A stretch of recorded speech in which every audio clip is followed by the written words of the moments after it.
ಒಂದಾನೊಂದು ದಿವಸ ಗುತ್ತಲ ಐತಿ ಇಲ್ಲಿ.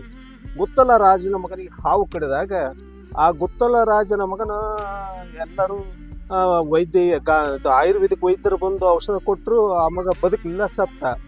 ಆಗ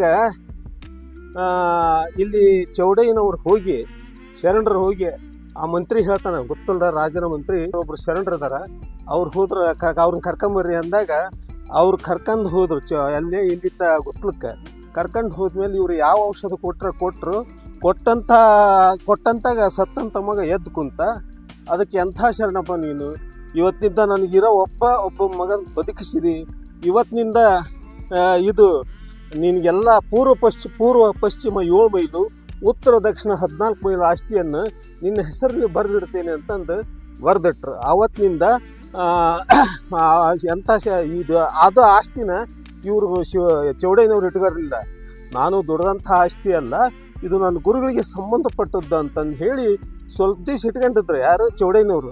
ಇಟ್ಕೊಂಡ ನಂತರ ಗುರುಗಳಿಗೆ ದಾನವಾಗಿ ಕೊಟ್ಟರು. ಗುರುವೇ, ನನ್ನ ಈಗೇನು ಆಸ್ತಿ ಬೇಡ, ನಾನು ದುಡ್ದಂಥ ಆಸ್ತಿ ಅಲ್ಲ, ಇದು ನಾನು ಇದನ್ನು ನಿಮ್ಮ ಪಾದಕ್ಕೆ ಅರ್ಪಿಸ್ತೇನೆ, ಬಂದಂಥ ಭಕ್ತರಿಗೆ ನೀವು ನೋಡ್ಕೊಂಡು ಹೋಗ್ರಿ ಅಂತಂದು ಶಿವದೇವ ಮುನಿಗಳಿಗೆ ಕಂಚಿನ ಪತ್ರದಲ್ಲಿ ಬರೆದಿಟ್ಟಾಗ ಇದಕ್ಕೆ ಆ ಗುರುಗಳು ಏನಂದ್ರು, ಅಯ್ಯೋ ಎಂಥ ಶಿಷ್ಯನಪ್ಪ ನೀನು, ಪೂರ್ವ ಪಶ್ಚಿಮ 7 ಮೈಲು, ಉತ್ತರ ದಕ್ಷಿಣ 14 ಮೈಲು ಆಸ್ತಿಯನ್ನು ನನಗೆ ದಾನವಾಗಿ ಕೊಡ್ತೀಯಲ್ಲ, ಎಂಥ ಶರಣಪ್ಪ ನೀನು. ಇವತ್ತಿನಿಂದ ಇದು ಶಿವಪುರ ಅನ್ನೋದು ನಶಿಸಿ ಚೌಡಯ್ಯ ದಾನಪುರ ಅಂತ ನಾಮಕರಣ ಆಗಲಿ, ನಿನ್ನ ಹೆಸರು ಉಳಿಲಿ, ನನ್ನ ಹೆಸರು ಉಳಿಯೋದು ಬೇಡ ಅಂತಂದು ಹೇಳಿ ಅವರು ಶಿವದೇವ ಮುನಿಗಳು ಇಲ್ಲಿ ಮ್ಯಾಗೆ ಲಿಂಗೈಕ್ಯ ಆದ್ರೆ ಅಂದ್ರೆ ಜೀವಂತ ಸಮಾಧಿ ಆದರು. ಜೀವಂತ ಸಮಾಧಿ ಆಗೋ ಟೈಮ್ಗೆ ಹಂಪಿಯಿಂದ ದೋಣಿ ಮುಣಿಸಿ ಇಲ್ಲಿ ಎಬ್ಸಿದ. ಯಾರು? ಚೌಡಯ್ಯ ದೋಣಿ ಎಬ್ಸತ್ಲೆ ಅಲ್ಲಿ ಇಲ್ಲಿ ಅಷ್ಟ ಜೀವಂತ ಸಮಾಧಿ ಆಗತ್ತಿದ್ರು. ಆಗ ಟೈಮ್ನಾಗ ಚೌಡಯ್ಯನವರಿಂದ, ಗುರುವೇ ನೀವು ಹೋದ್ಮೇಲೆ ನಂದೇನಂತ ಕೇಳಿದಾಗ, ನಾನು ಸ್ನಾನ ಮಾಡಿದ ನೀರು ನಿನ್ನ ತಲೆ ಮೇಲೆ ಬೀಳಲಿ ಅಂತಂದ ಹೇಳಿದಾಗ ಅವರು ಜೀವಂತ ಸಮಾಧಿ ಅಲ್ಲಿ ಆದರು, ಇವರು ಜೀವಂತ ಸಮಾಧಿ ಇಲ್ಲಿ ಆದರು. ಆ ಜೀವಂತ ಸಮಾಧಿ ಆಗುವ ಟೈಮ್ನಾಗ 15-25 ಊರವರು ಬಂದಿದ್ರು ಅವ್ರ ಮಣ್ಣಿಗೆ. ಮಣ್ಣಂದ್ರೆ ಜೀವಂತ ಸಮಾಧಿಯಾಗ ಅವರು ಒಂದು ಮನೆ ಮಾಡಿರ್ತಾರೆ. ಒಳಗೆ ಮನೆ ಮಾಡಿದಾಗ ಅವ್ರು ಒಳಗೆ ಹೋಗ್ತಾರೆ. ಒಳಗೆ ಹೋದಾಗ ಅಲ್ಲೊಂದು ಕಲ್ಲು ಇಡ್ಬೇಕು. ಅವರೆಲ್ಲ ಕಲ್ಲಿಟ್ಟು ಭಾಳ ಗೋಳಾಡಿದ್ರು. ಇಂಥ ಶರಣರು ಹೋದ್ರಲ್ಪ, ನಮ್ಮ ಗುರುಗಳು ಹೋದ್ರಲ್ಲ ಅಂತಂದು ಗಂಗಾಮತ ಸಮಾಜದವರ ಬಂದಿದ್ರು ಆ ಟೈಮ್ನಾಗ. ಹೀಗಾಗಿ ಇವರು ಇಲ್ಲೇ ಜೀವಂತ ಸಮಾಧಿ ಆದರು, ಅವರು ಅಲ್ಲೇ ಜೀವಂತ ಸಮಾಧಿ ಆದರು. ಈ ಊರು ಒಂದು ಪುಣ್ಯಕ್ಷೇತ್ರ ಹೌದು.